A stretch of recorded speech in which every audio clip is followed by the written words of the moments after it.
new focus now, and so you see the tape.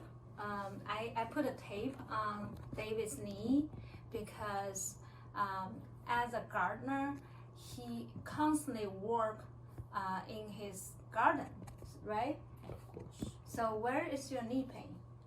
Both knees, underneath the kneecaps, pretty much where you've got the tape. Yes. So he put a lot of pressure on the kneecap, and I'm sure there's wear and tear. So there is inflammation there.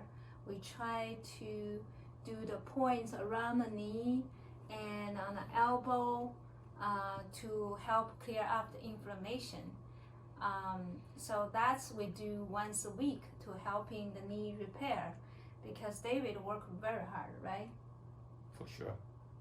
So how do you feel now after acupuncture? The knee pain a little bit reduced, right? I feel very relaxed. Yes, good. But the other thing David need to watch is how much work he will do. So what did you do in your garden? Lifting weight or kneel Just down? the cleaning and the cutting and climbing the ladder. Okay. Is it kind of heavy stuff? Not normally. Okay. So to helping the circulation, we have to eat a very healthy diet, right?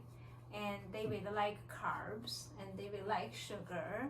So every time we have to focus on no sugar, no carbs. Do you still eat carbs? I plead the fifth.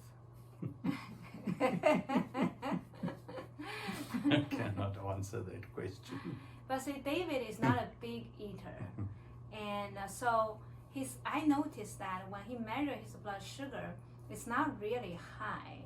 I say 300 and 500 one patient after 2 hours after eating the lunch. But David's eat a very small portion. He never has passion for food, do you? He only has passion for sugar, right? Well, ice cream. Ice cream, see? And how about when you were little, you were a chubby boy? A little bit, yeah. Because David does not eat lunch. David like to use his lunch money to buy candies, right? That is accurate, you remember. Yes. So all of this thing contribute. Shouldn't talk too much. 15 days. So in order to get rid of the inflammation, acupuncture, no sugar, less salt, a lot of fruit and vegetables, and that will help to get rid of the inflammation, right, David? 100%.